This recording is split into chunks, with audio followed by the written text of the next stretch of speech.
Mutual Broadcasting System presents The Mysterious Traveler, written, produced, and directed by Robert A. Arthur and David Cogan, and starring tonight two of radio's foremost personalities, Grace Coppin and Carl Swenson in Till Death Do Us Part.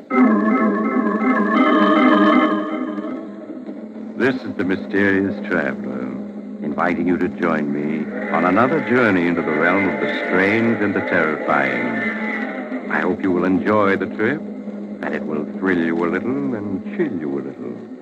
So settle back, get a good grip on your nerves, and be comfortable, if you can, as we witness the curious drama of an overpowering love that even death could not shake. A story that I call Till Death Do Us Part. It's late at night, and Chris Werby, a successful young businessman, is dreaming about his beautiful and affectionate wife, Vivian. But it doesn't seem to be a pleasant dream. Oh, please, Vivian, leave me alone. Just leave me alone. Why do you insist on waiting on me hand and foot? I can't stand it, I tell you. I can't stand it. I can't stand it. Chris, darling, you really must wear your muffler today. It's quite chilly. Really, Vivian, I don't need it. I do very well. Your wife's on the phone, Mr. Werby. Vivian, this is the 5th time you called me this morning. But, darling, you had a headache. I just wanted to make sure you're all right. I'm all right. I'm fine. But please don't call again. Oh, Chris, your wife's waiting in your office for you. Darling, I brought your vitamin pills. You forgot to take them this morning. Your wife's on the phone, Mr. Werby. Oh, Chris, Vivian's waiting in the office. Your wife's on the phone, Mr. Werby. Chris, darling. Chris, darling. Oh, leave me alone. Leave me alone. Chris, darling. Chris, darling, wake up. You're having a nightmare. Oh, another nightmare. It was so real, so vivid. Shall I call Dr. Williams, Chris? These nightmares you've been having worry me. No, I don't need it, Doctor. Then let me get you some hot milk to make you sleep, darling. I'm worried about you. I don't want anything except to be left alone. Why, Chris, I just want to help you. I don't want help. I just want some peace. Vivian, we can't go on like this. You're smothering me. You won't let me live my own life. I want a divorce. A divorce? Oh, Chris, you're being silly. You know you don't mean that. I do mean it. If you won't divorce me, then I'm leaving you. In the morning, for good.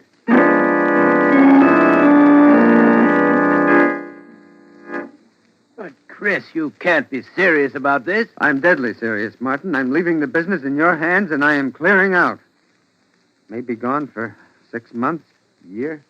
Maybe I'll never come back. But why, Chris, why? Why? Because I am drowning in an ocean of love and attention, that's why. You know Vivian. She won't divorce me, so I'm clearing out. But where will you go? I don't know. I'll get on a train, get off someplace, buy another ticket, ride a while longer, end up someplace where no one can find me. Not even Vivian. Well, Chris, if you... Oh, excuse me. Yes. Mrs. Werby is here to see Mr. Werby, Mr. Martin. Oh. Ask her to wait. Yes, sir. She mustn't see me. Stall her off, Martin. Now I'm leaving by the back way, and for heaven's sake, after I'm gone, convince her I mean it. I'm not coming back. So, Chris Werby fled from the wife who loved him so much that her love was worse than hate. He went from one city to another, crossing and recrossing his own tracks like a hunted animal. 3 months later, he found himself in Portland, Oregon. In his room at a leading hotel, he drew a long breath of freedom and picked up the telephone. Oh, room service, please. Room service? Please send up the waiter. Thank you. Oh, I think I'll stay. New York, 3,000 miles away. That ought to be far enough to give me a chance to start a new life without... Oh, that's fast service. Just a moment. Come in and, Vivian. Hello, Chris, darling. No. No, it can't be you. Well, of course it's me, Chris. Who else would it be?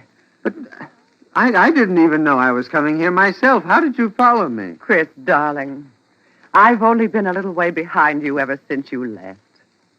Don't you understand? There's a bond between us. A bond of love nothing can break. It would lead me to you, even if you traveled to the other side of the world. What do you want? Darling, haven't you had enough of traveling? I want you to come back with me. I've made reservations on the evening plane. No. I'm not going back with you. Then I'll just have to stay here with you, Chris. Oh, darling, if you'll be reasonable, so will I. If you'll come back, I'll promise that everything will be different. I won't bother you anymore. Truly, I won't. I could only believe that. But it's true, Chris. You'll see. Everything is going to be different. Please. All right, Vivian. I'll try. Just once more.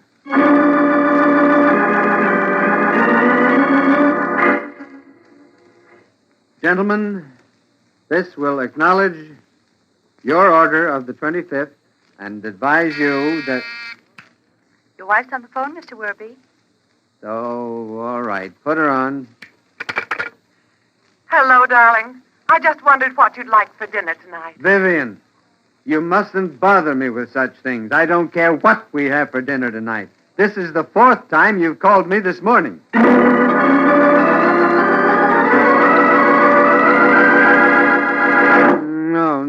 No, Chris, darling, what is it? Yeah. Another nightmare. Yes, another nightmare. All day and all night, one long nightmare. You promised you'd change, that you'd stop hounding me, let me alone. And you haven't. But, darling, I love you. I just want to do things for you. Vivian, I warn you. I only came back to see how it had worked. If it doesn't stop, I will leave you again. I swear it. Then I'll just have to follow you again, Chris. No matter where you go, I'll know. Remember, darling, the minister said, till death do us part.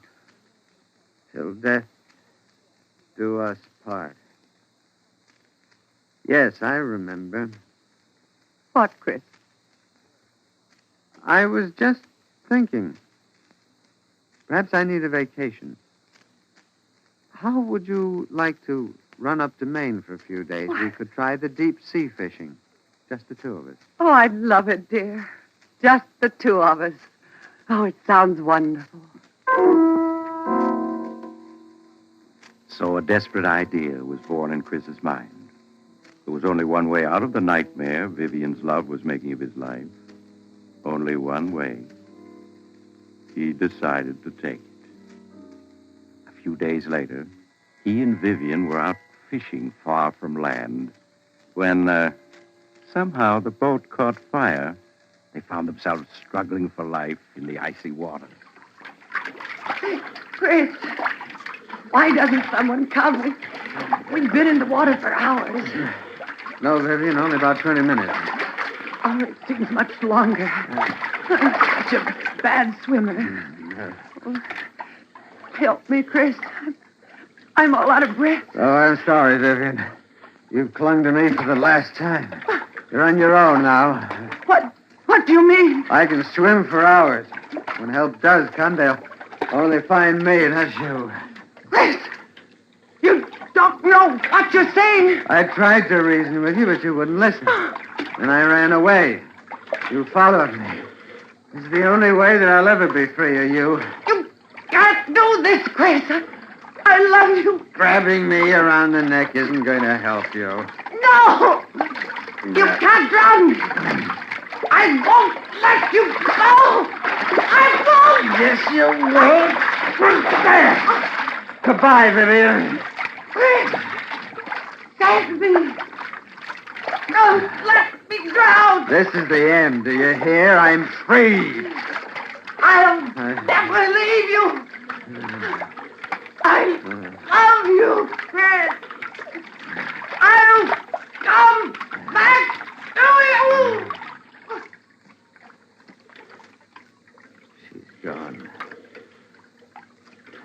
free. Free.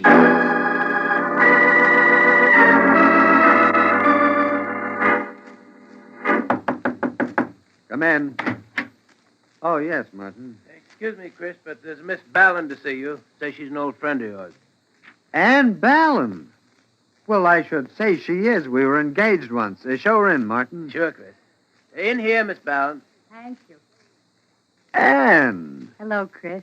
Gosh, Ann, it's wonderful to see you again. Why, it's been at least 4 years since... 5 years, Chris. 5 years, 3 months, and 4 days since you left Owenville. 5 years. Mm-hmm. A lot's happened. Chris, I just learned that you lost Vivian 6 months ago. I want you to know how sorry I am. Thank you, Ann. How long are you in town for? Oh, I'll have you know I'm now a resident of this fair metropolis. I have a job here as of yesterday. Ann, that's wonderful. You may not know it, but you're going to see a good deal of me. And Chris and Ann Ballin did see a lot of each other. They picked up the romance that had been interrupted 5 years before when Chris first met Vivian. And 3 months later, they were married. With Ann, Chris was as happy as he'd been unhappy with Vivian. Oh, Chris, it's a lovely present. But you shouldn't have been so extravagant. Well, this is our first anniversary, isn't it? What? We've been married a whole month. Oh, my, a month. So we have how time flies. Chris, darling, are you glad I looked you up in such a shameless way? I did it on purpose, you know. I was determined to have you back at last. It was a wonderful idea, darling. I don't know why I didn't think about it first. 5 years ago, I'd have been too modest. But you see, I learned something from Vivian. Let's not talk about Vivian, dear. She was... Well, let's not talk about it. You know, you sometimes call me Vivian. Mm-hmm. Good Lord, it's just a habit, I suppose. I never think of her anymore, Ann. I swear it.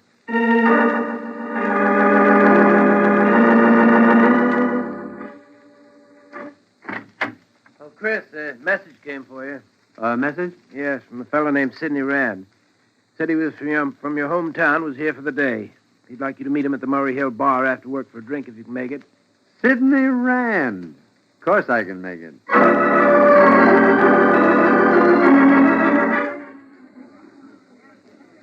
Well, this is like old times, Chris. Have another, huh? Yes, sure thing, Sidney. Bartender, 2 more of the same. Well, now tell me some more about the folks back in Owenville, Sidney. How's Sam Morris? Sam? Mm-hmm. Oh, he's married now, got 3 kids. Ah. Jeff Layton married Margie Lewis about a year ago. I suppose you heard about Ann Ballin. What can you tell me about Ann that I don't know already? I guess this will come as a shock to you, Chris, knowing how fond you used to be of her. But Ann died last month. What? What did you say? Ann Ballin. She died a month ago. But that's impossible. Sidney, you're wrong. Gosh, Chris, I wouldn't joke about such a thing. I was at the funeral myself with Sam Morris. But that couldn't be. That's true, Chris. They never did find out what she died from. It couldn't be. It couldn't be. Chris! Chris, where are you going? Hey, what's the matter with you? Chris, come back!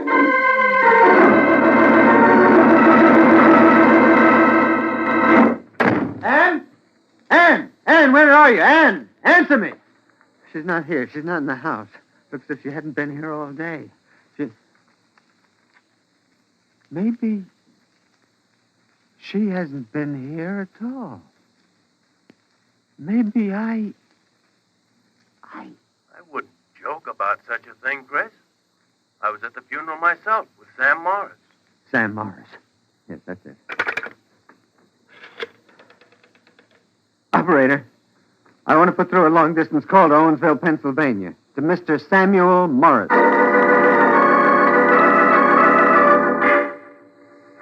Hello? Hello? Hello?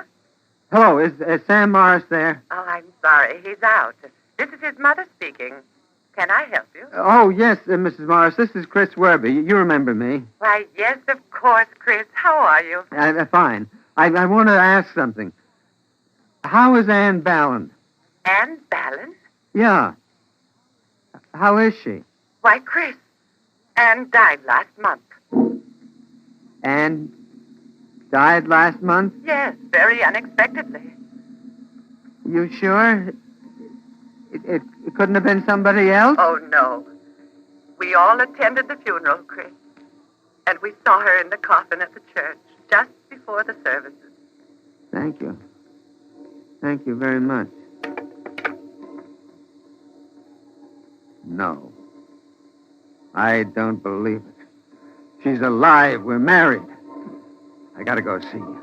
I got to go see her body for myself.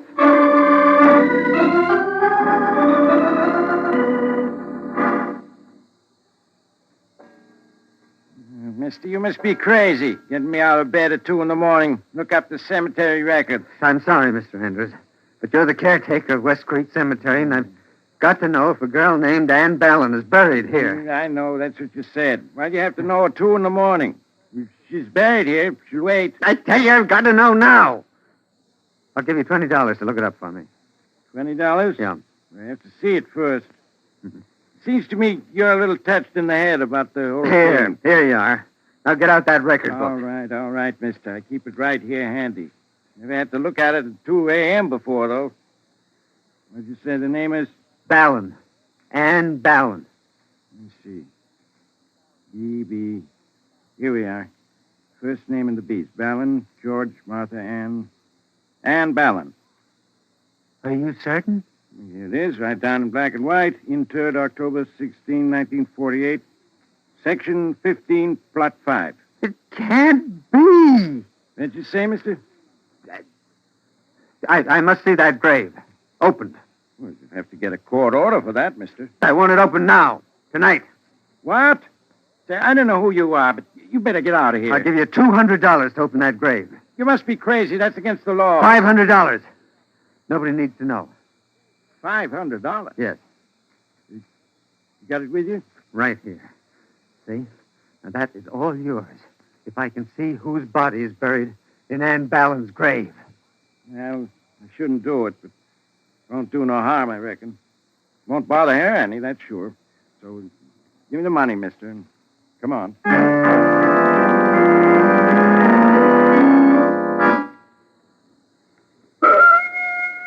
Listen to that dog. He knows what we're doing. We should be doing this, mister. The dead shouldn't be disturbed. Rest in peace, that's what the minister always says. Rest in peace till death do us part. Let's see who's inside that coffin, because Ann is not there. I know she isn't. All right, mister. I'll lift the lid now. I can't see anything. The shadows are so deep. I'll shine my light in. But be prepared now. What? But there ain't nobody in that coffin. It's empty. Empty. Yes, it's empty. I knew Ann couldn't be buried here. I knew she couldn't, because a month ago I married her. Ann! Ann, where are you? Yes, Chris. Chris, here I am. Darling, where have you been all night? I've been so worried about you. Oh, Ann, it's so good to feel you in my arms again. Oh, dear, you act as though you never expected to see me again. There was a moment when I thought I wouldn't. I thought... I don't know what I thought. But Chris, what happened? I've been so mixed up. You remember Sidney Rand, don't you? Yes, of course. Last evening I had a drink with him, and he started telling me all the news of Owensville. Hmm? Then he told me that you'd been dead for a month. That I'd been dead for a month? Yeah. And then when I got home, you weren't here, and I thought... I don't know what I thought. Well, darling, it was only because I ran out of gas that I wasn't here when you got home. I should have known it was something like that, but then, see, I phoned Sam Morris in Owensville, and his mother said the same thing, that she'd gone to your funeral a month ago. So I drove straight up to Owensville. Chris, you didn't. I'm afraid I did. I went to the cemetery where your family's buried, And there I found a grave. Yours. My grave? Yeah. The tombstone said, Ann Ballon, November 15th, 1922, October 14th, 1948. I couldn't believe my eyes. What did you do then, Chris? I paid the caretaker to help me dig up the coffin. And when we opened it, we found it empty. Ann. Ann, what is it? Why are you laughing like that? Ann. Chris, Ann Ballon is dead. Ann Ballon is dead? Ann, what's wrong with you? You're Ann Ballon. I'm not, Chris. Look deeply into my eyes. Don't you recognize me? Recognize you? Yes. I'm not Anne.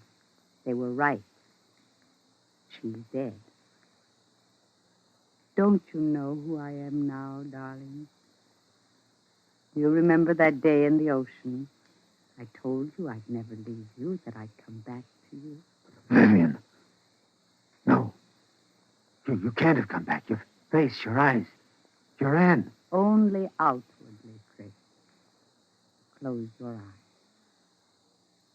Listen to my voice.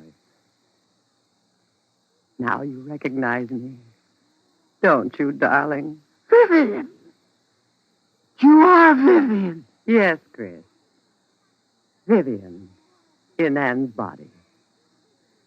Because mine was lost at sea. You can't be. But I am, darling. Nothing can ever separate us. I love you too much. I couldn't come back to you in my own body. So I stole Anne's. You stole Ann's body? Yes, Chris. I drove her out of it. They thought she was dead. Before she was buried, I took her body. I escaped and closed the coffin so no one would know. Then I came to you. Oh, darling, now we can be together again as we were before. And I don't have to pretend to be Anne any longer. We'll be together forever. Together? Forever? Yes, forever, Chris. Nothing will ever separate us again. Not even death.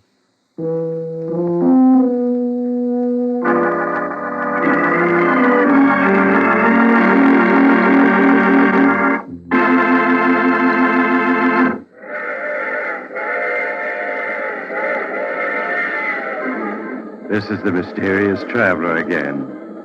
Poor Chris. He'd have been so much happier if Vivian had only hated him instead of loving him. There's nothing he can do about it now. Everyone tells him he's so lucky to have a wife who loves him so much. And then they wonder why he gets violent. Once I knew another man who... Oh, you have to get off here. I'm sorry. But I'm sure we'll meet again. I take this same train every week at this same time.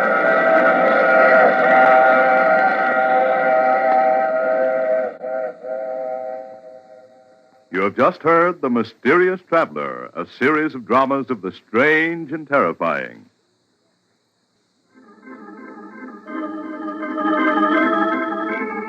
Carl Caruso speaking. This is the world's largest network serving more than 500 radio stations, the Mutual Broadcasting System.